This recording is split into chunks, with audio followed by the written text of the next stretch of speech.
deal with the services which I've just mentioned. Now, I live in New York for many years, over a quarter century, and New York is very, very, very congested. There are a lot of buildings in New York. Singapore, I've been to Dubai, and this is fine, but you have to provide these services. You have to tell people what you're going to do about the sewage, what you're going to do about the roads, parks, or drainage system, and all for children play, and all that is needed. So it's not a bad idea. We just need to know how are they going to go? I live in Bazi Avenue, Lavington, and the reason I'm here is because of the announcement that was made by the governor about extending floor limits to 25 floors. We think this is not a bad thing, but we need to know from him how they are going to mitigate this, how they're going to take care of the roads, they're going to take care of sewage, drainage, traffic, parks, child play, and all the places that are needed necessarily, which are necessarily needed, environmental friendly area. That's where we live, and we don't want it impacted negatively. So what are the concerns of Lavington residents? The concerns of Lavington residents that we have a lot of buildings coming up, and these buildings are against the zoning, because our zoning currently is 4 floors or less, but there are buildings coming up with more than 10, 20, 30 floors, and we are against this. So based on the governor's announcement, we think more are going to come up, and we are against this. We don't want this. We don't want this until and unless they mitigate. They tell us what they're going to do about the sewage, what they're going to do about the drainage, what they're going to do about the schools, the roads, the parks, spaces for children to play, and they have to provide that before they can build this. Otherwise, we are against this vehemently. Lavington has been considered one of the pushy estates. What will matter on the quality of life after the erection of this high-rise? It will reduce the quality of light, because there will be problem with traffic, there will be problem with signals for TV and the phones. There will be problem with the roads. There will be infrastructural problems like sewage. They have to expand sewage. We'll have a problem with sewage. We'll have a problem with the drainage. Like now, the drainages are not bad. When it rains, the water can go through, but there are many people it's going to impact. So those are our concerns. And many other environmental problems, because they're going to cut trees, and you can't cut trees in Lavington. So those are our concerns. What are the recommendations of today's meeting? The recommendations of today's meeting is that we all agreed that we're going to let the governor know through the media or through ourselves as chairman. I'm one of the chairmen of Bazi Avenue. We're going to let the media know that we're going to let the governor know through the media that we are against this unless they provide to us a mitigating factor. Plus, we think this was a roadside announcement. We want them to legislate this, make it a law, and before they make it a law, we want our representation. So we are asking the governor to look into our concerns before these buildings take effect. According to Governor Sakaja, saying that he has got back from the government, that is William Ruto. What can you say about that and the affordable housing? You see, this is all I can say is that it's good to have houses because we have less houses, and it's going to help the people. But affordable housing is a presidential idea which has been embraced by the country, and they have signed it into law. So I can't talk much about that. That's a law. What we are saying is that we need more houses. Yes, we do need more houses. We need people to have places to live, especially in Nairobi. But remember, land has a fixed supply. You cannot expand the land, the size of the land. So based on the supply and demand law in economics, you cannot expand the land beyond what it is. That is why they're suggesting that we go up, which is fine, because it will accommodate more people, because Nairobi population will increase. That's fine, 100% fine. But you need to see how you're going to deal with the services which I've just mentioned. Now, I live in New York for many years, over a quarter century, and New York is very, very, very congested. There are a lot of buildings in New York. Singapore, I've been to Dubai, and this is fine, but you have to provide these services. You have to tell people what you're going to do about the sewage, what you're going to do about the roads, parks, or drainage system, and all for children play, and all that is needed. So it's not a bad idea. We just need to know how are they going to mitigate this.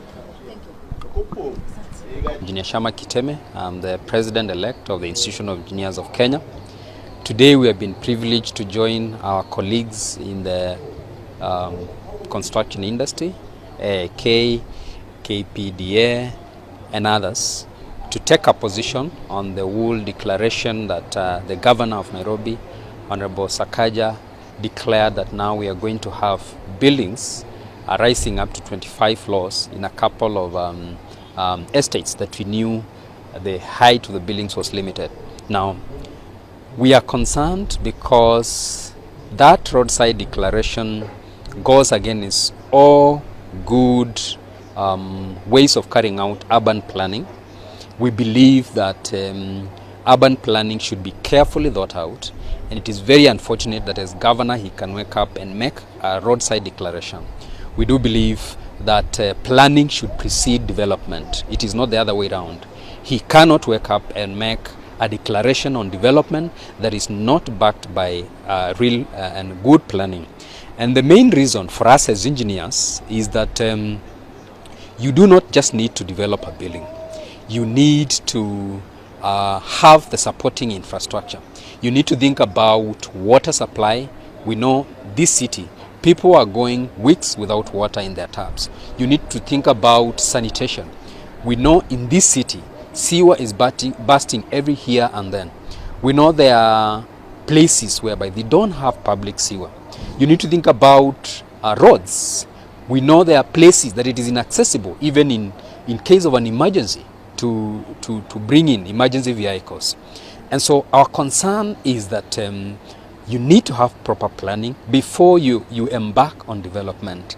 And our statement today, which we have issued jointly with AAK, KPDA, and other BMOs in the infrastructure industry, is to make it clear to the governor that he should lead efforts for proper planning and not add into the confusion. Think about social amenities, hospitals, think about schools.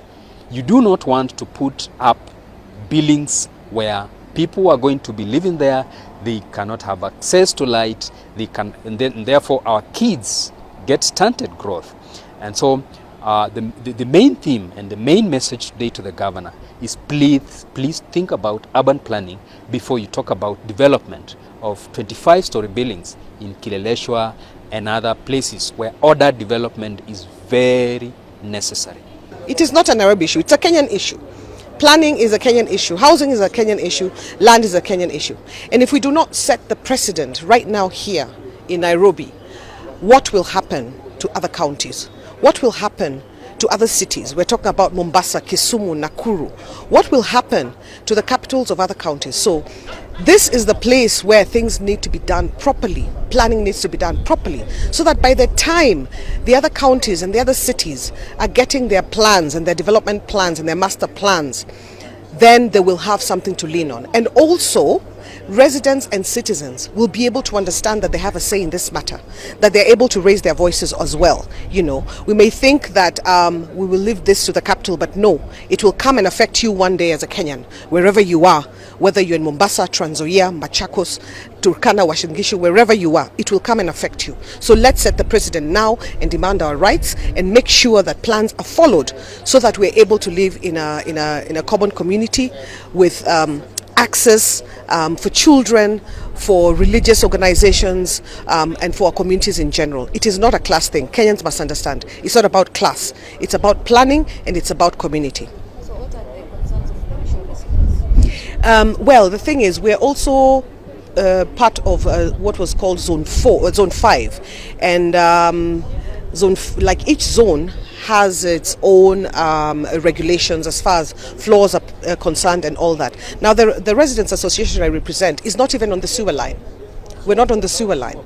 So everyone has their own way of disposing of their sewage in septic tanks and all that. So if large-scale development comes, then it will already be a problem with sewage. At the moment, we're not seeing that problem, but it is creeping up. And we're saying if it's happening to other estates, no one wants the problems that happened and the disorganization and chaos that happens in pipeline. Those guys are really suffering, you know, but no one wants to have that. So in Loresho, yes, we're still in the green and leafy suburbs, but it doesn't mean we cannot fight for the entire city.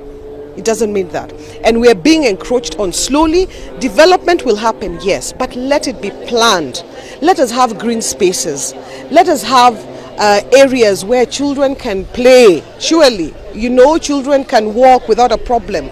Pedestrian ways are marked, that there's street lighting, and there's less problem with criminality. So it's not about where you live.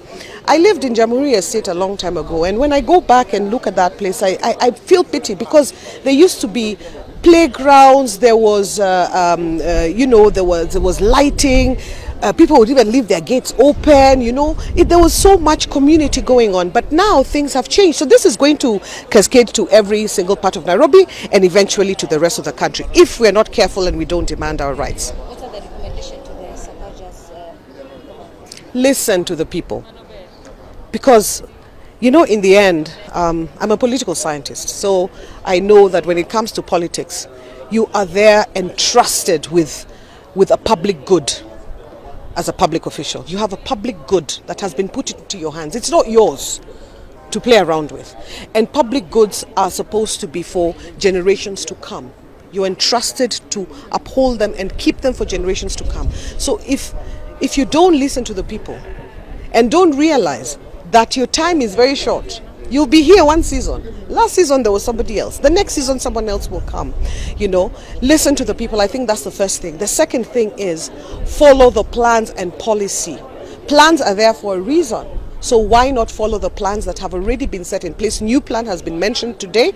Now it needs to be sent down to the local residential areas so that they can also do their own plans. And you had I think it was the chairperson of AAK said that Mukuru have already done their plan, and that is so laudable. Yeah, but how are we to do that if left, right, and center buildings are coming up with no plan? And I think that's my message to this government of the county, that you need to listen to your people and you need to know that power is not eternal. Power is not eternal. Yeah, you're entrusted with the public good, and hold that and maintain that for future generations. Thank you.